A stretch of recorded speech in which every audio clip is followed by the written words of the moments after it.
Welcome into the hat trick. We got 3 goals in a hat trick, 3 fellas on stream, and 3 points of discussions to talk about before we get going too deep. Stop losing time and money to busy work. Visit aiforbiz.com to set up your free AI business assessment call. Shout out to them for being a sponsor of this show, especially in the early stages here with Sam Gillette and Casey Wick. I am Dominic Crescetto, and Sam, we're going to have you start off the hat trick tonight with your point of emphasis or talking point. All right. The Toronto Maple Leafs have officially won the 2026 NHL Draft Lottery, despite only having an 8.5% chance. But the ping pong balls went their way, giving them the first overall pick for the 3rd time in franchise history. The big question now on everyone's mind, who do they take in June? The consensus is basically a 2-horse race between Penn State standout Gavin McKenna, a dynamic, high-skill winger known for elite playmaking and offensive creativity, and the top international skater, Swedish sensation, Ivar Stenberg, with high motor puck protection, and Seth Jarvis like all-around utility. Either way, Toronto is adding a generational talent to a core that's desperate for a spark.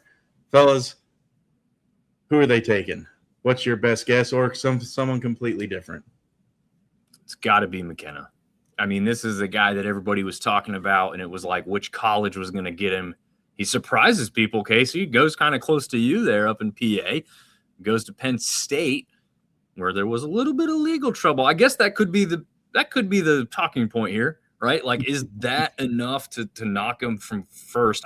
I from what I've heard, no, but maybe get Casey's thoughts. He's literally a little bit closer to the situation than we are.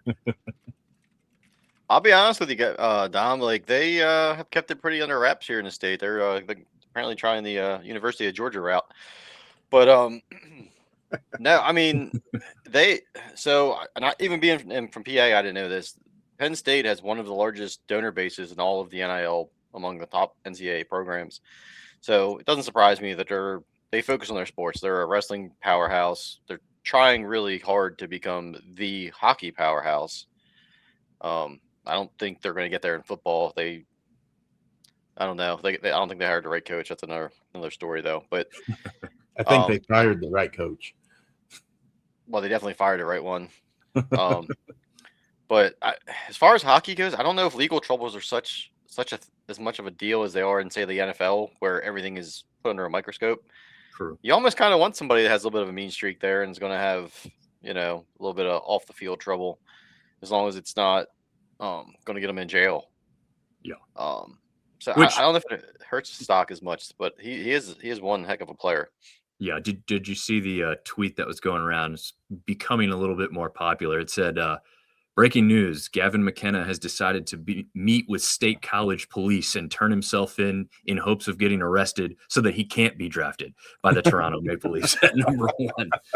There's also another tweet going around that says, and I could get the years wrong, I'm not exact. I think it's out of the last 14 years, the Maple Leafs have made the playoffs, 12 of those. In those 2 times they haven't made the playoffs, they've ended up with the number 1 draft pick. It's like absolutely ridiculous that Toronto, the home base of NHL, literally, all the big sponsors and dollars are coming in and out through Toronto for the NHL, and they end up with the number 1 pick more than once when it's conveniently let. Sam, what'd you say? It's 8.5?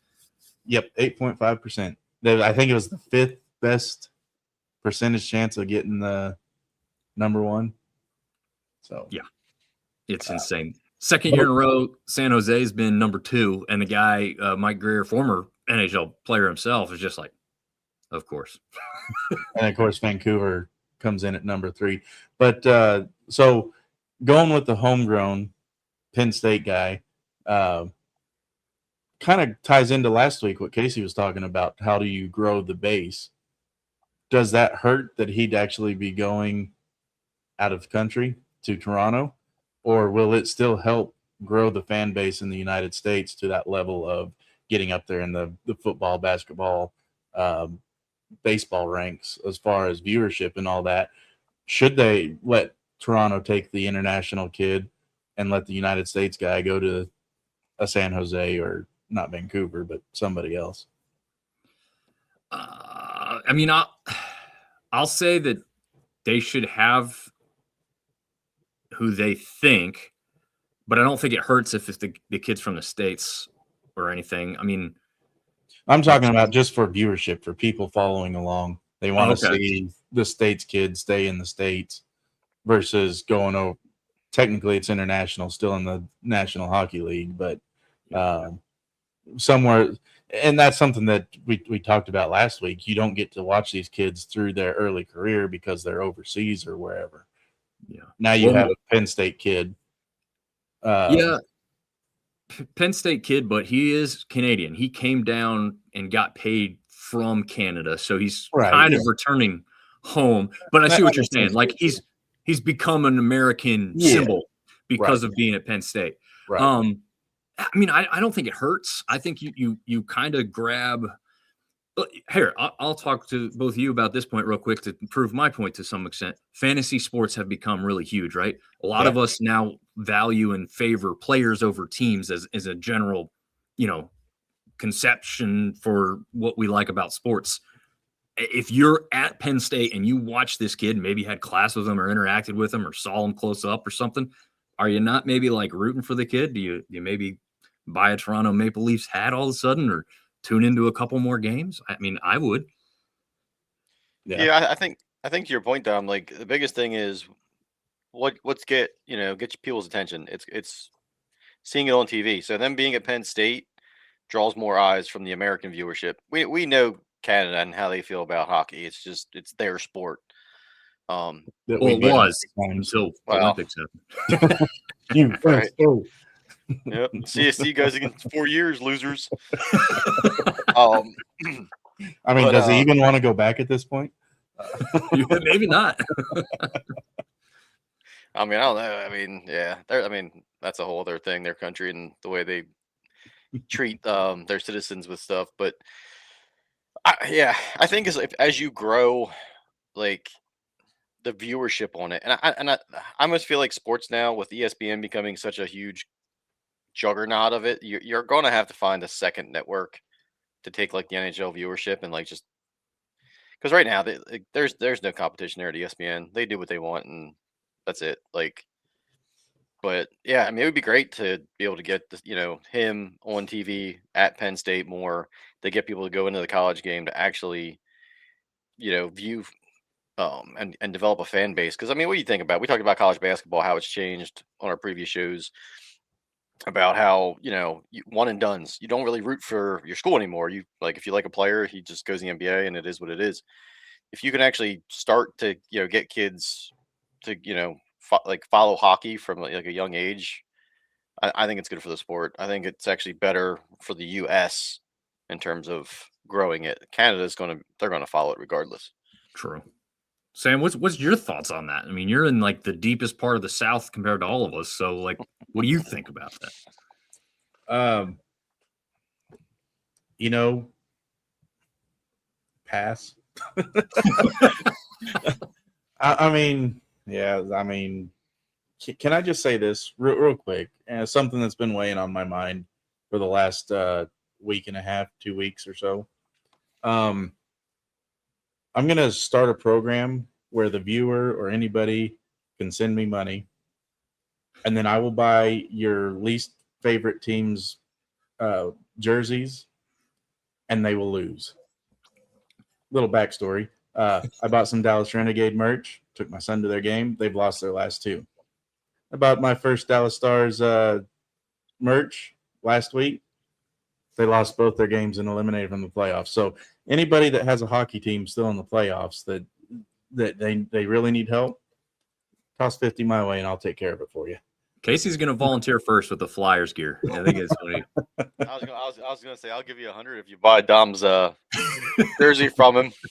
Well, I mean, like a double whammy. In the first two periods, I was rooting for the Canes. And like, you know what? Let's see what happens if I start rooting for the Flyers now that it's getting close to the end. And well, we see how that happened. So, I mean, wouldn't be Philly sports if they didn't break your heart. Yeah. That's a good point. They are pretty good about that. And they've had some recent success in some sports. You got some Eagles Super Bowl here recently. Yeah. I refuse Sixers to Sixers acknowledge are doing anybody. good, right? Sixers, well, they're in the playoffs, but they're going to probably end up losing. They're Embiid is hurt. Mm. Yeah, I think I saw he's out game 2 with they said multiple injuries. Oh wow. Yeah. But I refuse to acknowledge the Eagles. Any team that like coins the term tush push. No. Wait, so you're a Philly guy, but you're not an Eagle fan? I forget if. Yeah, I'm not an Eagles fan. Oh. I'm with I like the Dirty Birds, the Ravens. Oh, okay. Interesting. Don't see that Speaking- often. Well, if you're from here, like Eagles fans are just the most obnoxious fans there are. So That's true. That's true. It's kind of It's like like- Notre Dame fans. Yeah, there's similar ilk. at least we're classy. Okay. Oh man. Oh not- man. It's not like Penn State. Our priests take the work, whereas at Penn State the coaches handle it. Okay. All right. Well, hey, let's stick with you here, Casey, and jump over to your topic about kind of feeding the system. You actually kind of started talking about that a minute ago, so kind of just jump back into that and So we were expand. so we were digging into the numbers here, and for just throw some numbers out there. Men's hockey this season had 65 Division One teams. The women's side actually had 45 plus, and that's growing. And then on the minor league side, you have a total of 62 teams, with 32 being in the AHL. Actually, from where I'm from, Hershey has the Bears. And then there's the ECHL, which has 30 teams. So the question is, I mean, when you look at like the demographics and the geography of it, we all know where the majority of those teams exist. They're Northeast, Midwest, and Pacific Northwest. There's not a whole lot, I'd say, away. I mean, pretty much you could draw a straight line through the country, and it's pretty, pretty brutal there. So I was just thinking about it, and I'm like, what if they took the Frozen Four and started putting it at, say, NFL stadiums outside? You get your capacity for people up, your TV viewership if you get the right media deal done. It's if you can get people in seats. I mean, like Sam, you went to that Renegades game. Yeah. We all know it's not the NFL level of athlete, but it's still a good family outing. So if Yeah. the NHL and the minor league teams could somehow figure out a way to like coordinate along with the NHL, the revenue there, which other tie-in. Apparently they're having a good year. The salary cap's going up $8.5 million for next year. Yep. It's like you sit down, like, okay, how do we get people in seats? And to tie in with what Sam will be talking about later on is, how do you get a family there, right? How do you get like, a single dad and his kids, or single mom and her kids, or the family dynamic, so diverse these days. But to go and say, hey, I want to sit down, I want to watch a hockey game. Obviously, we know who doesn't love a good hockey fight or just the brutality of the sport. But to be able to go to like say Lambeau Field and watch a college hockey national championship game, that's a bucket list item right there. True. And as you add that, say you go from Lambeau to Chicago to Denver, April's things are starting to warm up outside, so it's like perfect weather, man. You don't have to worry about dressing too warm. What are you guys' thoughts on how they could add some more college teams and minor league teams to grow it, as well as try to give themselves like some sort of Super Bowl aspect? Yeah. I mean, I do like the fact that they just had it in Vegas this year. I think just an Mhm. outreach of like places they've never been to. And like you said, this is a perfect example. There really isn't any D1 hockey team. Well, Arizona State's probably the closest. But other than that, there's like none out west, right? Like there's very Yep. few teams, but they sold out the whole weekend. Now, part of that's Vegas and the allure of just being there and spending money to go to an event, of course. But I think that's kind of the cool part. This is, like you said, it already kind of is like a Super Bowl of college hockey, because you're not just having two teams come in, you're having four, right? And then the whole weekend's kind of built around that. So I like that there's kind of this atmosphere or this mystique of like March Madness with college basketball, right? Like you're coming in and you're having multiple teams come into your venue, and they apparently, in Vegas anyway, definitely tried to have it like more of a entertainment district, which is already built into Vegas. I'm not sure how many other places could do it like that. But I know they've had it in St. Louis in the past. If they had it here in Raleigh, I'm telling you, it would pop off. It would be sold out just like it was in Vegas. People would be, surprised that, this much interest in college hockey. There's tons of interest in college hockey here. You've got a couple teams around here that have club teams, even in a school like Elon University, which is a very small private institution. They've got a club hockey team. But UNC and NC State play in the Canes Stadium at least once a year, just as like a kind of bump up for the Governor's Cup, they call it. So, I think it is growing already, but it's because it's starting in the right direction. But I don't know if Sam has better ideas to make it even bigger and better. I think, and we've talked about this in past shows too, with the NHL funding startups, especially in clubs that are schools that already have club hockey that's already established. Their players are already playing their dues. Just go in and take it over. Have your minor league team go in, and not the minor league team, but in areas where your minor league teams are, go in and turn those D1 schools or even D2 schools into hockey schools. And then after you're done with your minor league teams areas, then start expanding from there, because the more you get people interested early, the more likely you are to get them to watch their favorite players throughout their professional career. And another thing we've talked about in the past too, maybe not focus so much on the international players, focus at home. Granted, the international players, it's ingrained from childbirth, basically. You got to be a hockey star or some of the other country's soccer star in order to make it in life. So there's a different aspect there where those players tend to be better. But if we have that same focus at home rather than focusing overseas, then you grow your fan base at home and you start to get as big as what it is overseas. Yeah. The other thing that we could touch on here is kind of like you said, both of you have actually mentioned now with the NHL kind of stepping into some form or fashion. If a new franchise comes in, the fee for a new one is about $2 billion. Obviously, the owners are like, hey, I want a chunk of that, and that's what they get paid to bring in a new team.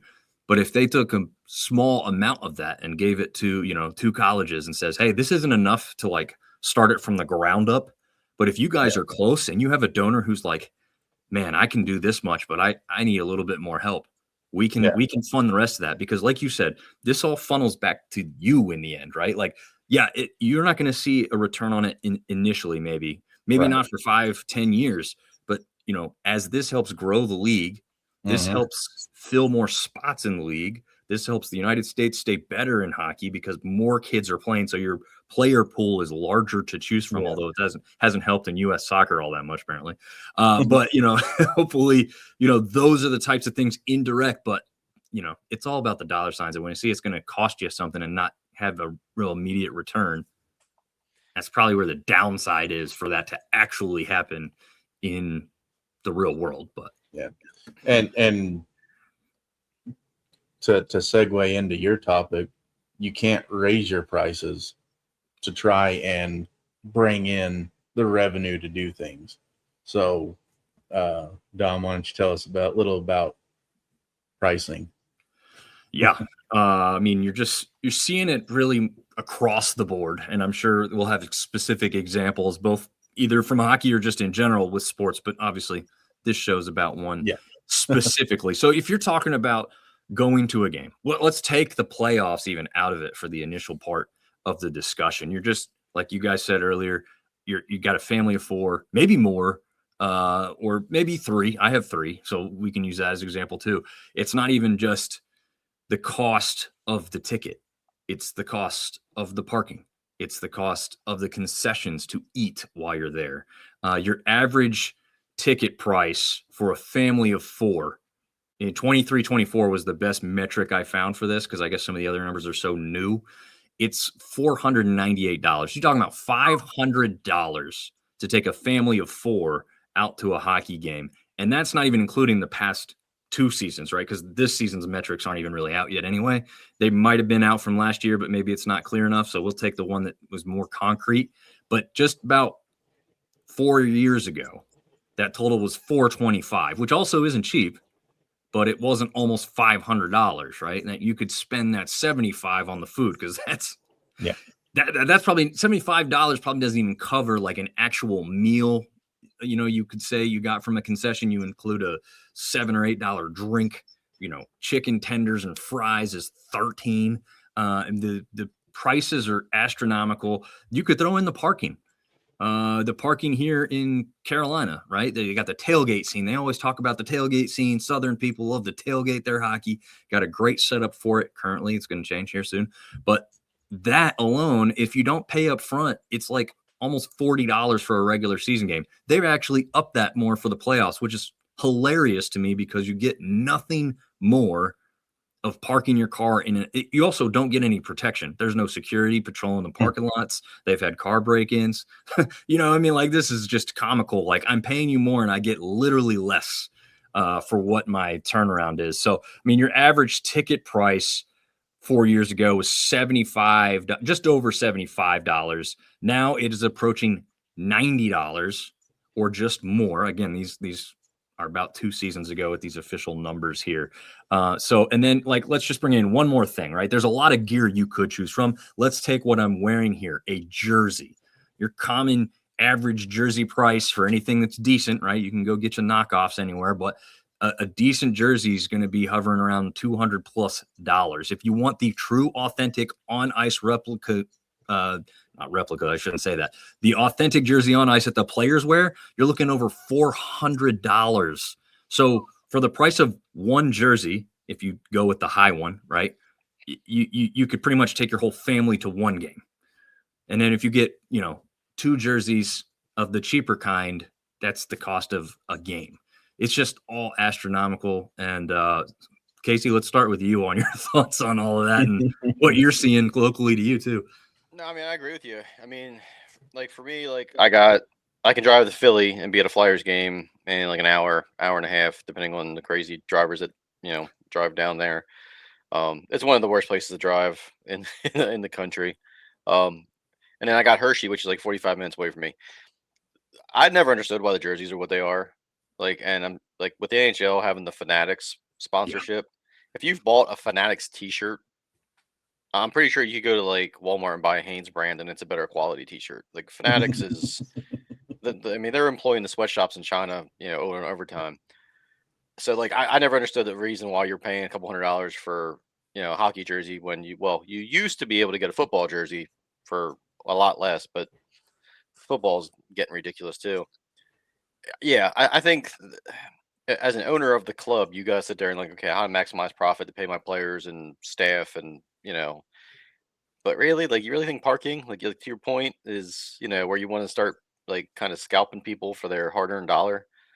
Um, honestly, I think, correct me if I'm wrong here, Sam. Is it the Falcons that have like insanely low concession prices in the NFL? Yep. Yeah. And despite having a barely bad on the field product, they still do really well in numbers in terms of attendance. So, you know, I think a lot of more teams could take a, you know, page out of that book and be like, okay, well, you know, let's, you know, every game that we have people try to make something where, you know, you can, you know, kids night, kids eat free, or just something, anything to lure people in, because I'm not spending $500 to go to a hockey game when I could spend $500 and probably take my kids to the beach or something for the weekend for almost the same price. Yeah. I mean, you can't, you have to sit there and weigh like what your competition is. And the NFL has 18 weeks. So you only really get what, I think 10, maybe 11 home games, like as an owner. So you can be a little bit more stingy with your cost because you have more people that want to come than, you know, the games. But when you have multiple games like hockey, basketball, and baseball, you need to get people in the seats. Like the Savannah Bananas are actually probably like the perfect example of how you can take something that actually does not cost an arm and a leg and still turn it into $1 billion franchise if you market it and handle it correctly. Yeah. Yep. Sam, you have what, 3 kids? Sure. 7. that you claim, whatever, you know. No, I've got 6. Oh, you Tom, have he- 6 kids? Yes. Tom, he can't pull out of the driveway without. Yeah. There should be All a right, case so study. Sam, your cost that we just talked about for a family of 4 is almost double. That's Yeah. insane. Yeah. So we went to a Ranger game back when the Rangers sucked, and took everybody. Took 4 of them. Texas Rangers game, right? Yes, Just so Texas. that Yeah, our Texas. Rangers. Sorry. NHL viewers are like, Yeah. oh, he went to Madison Square Garden? And Bucket list. I think we spent like $275 for the tickets before the Rangers won the World Series. Afterwards, we can't go, just my wife and I, without spending over $100. So yeah, they're getting up there, and a lot of it has to do with inflation, but also these insane contracts that players are getting. Yeah. And until the owners that can afford those insane contracts stop poaching the players with the promise of that kind of money, then it's just going to keep getting worse, because you got to pay them somehow, and the owners aren't paying them, the fans are. So the buck stops there. Until the top spenders stop poaching players, the better players, I mean, yeah, they may be worth it, but they're not $100 million worth it when they're 40 years old playing in the NFL on mushrooms. So, Allegedly. So they just need to knock it down a peg. And I know that's hard for people to do because they're afraid, hey, we cut his contract down or don't give him a better contract whenever he's due up, some other team's just going to come in and do it and take him from us. And until that mentality stops and everyone comes on the same page and says, you know what, these guys don't need to be making $100 million in 10 years because, I mean, knock it down to 50. You don't need $100 million to live for 10 years. Trust me. I make less than 70,000 and I live comfortably with 6 kids. So, I mean, it is what it is. But Well, that's where where, skip meals, Sam. I mean, well, of course you're saving. yeah. I mean, the dumpster behind McDonald's is a fun trip. But you don't have a Victoria's Secret wife and have to pay for her. What was it, karate instructor? Hey. So She, you said Tom Brady reference. she's my best kept secret. There you go. But and to you guys' point about food costing up there, went to the Dallas Renegades game, and we bought. It's just me and my son for this one, and we only reason I said let's do this. They have the Bandit Crew where it gave 2 free tickets for signing up for the Bandit Crew. I'm like, heck yeah, let's do it. But bought 2 hats, one for me, one for my son. Was the exact same price as nachos, 1 hot dog, a souvenir cup of water, and a Powerade. $45. 2 hats, the exact same price as 4 items from the concession stand. But they got us in with the free tickets. So you could charge that kind of money if you're getting people in the stands to spend that kind of money, and they're not spending that kind of money on the tickets. So I was, flabbergasted at the price whenever it came out to it, but it's like, oh no, son, we're not going to eat here after we've already ordered, and he's sitting up there ready to eat. You can't do that. So you pay it. And that's, I mean, if you're going to price gouge on something, don't do it on the tickets. Do it when you're in the arena and people are like, well, this is my only option. Yep. Yeah. That's what's hard. It's like you said, you try and get them in there with their kids, right? Yeah. And then you have everything cost so much that you're like, I mean, you want a hat or do you want to eat tonight? Like, I mean, Right. it's like this is the choices I have to choose between are terrible here, right? Like, no, buddy, you got your hat. That's you can chew on the price tag on that, I guess. It's rough. It's a rough go. Like, I mean, we go to games more often because luckily my in-laws are in good position, retired, and have money that they season ticket holders and they help us out with tickets, right? So otherwise, I'm not going to, like you guys said. I mean, I'm paying a couple $100 to go sit a family of 3, and then you're adding to that because you got parking concessions. You know, even if you get like one little trinket item, like a pack of cards, like I think I got my son a pack of cards the other week, and I think it was like $8, which I'm sure outside the arena is $5, right, or something. But it's just adding on top of top. And then one little note to make too, like when you're talking about the NHL in the United States specifically, and we're talking about college sports here a little bit tonight too. Now all the colleges are like, hey, we need more money for NIL. Hey, we want you to give, donate. It's like I want to, you know, also be a fan of my local pro team, whether it be any sport, not just NHL. It's like I can't get nickel and dimed by all these massive businesses making billions of dollars. Yeah. And then, like you say, Sam, like we're you know, anywhere from 50 to 100K, maybe if you're lucky. And you know, we've got kids to feed and sports that these kids play as well. Like it's just, you add it all up and it's like makes you want to just cry. Yeah. That's a good way to describe it. Yeah. But if you don't want to cry, give a shout to AI for Biz because they can help your business make more money. So thanks for tuning in. Share your thoughts below on this one. Like, what are you seeing price-wise across the country? What do you think needs to change to make this better and more enjoyable from the young kids all the way up to the adults? And until next time, we'll see you later.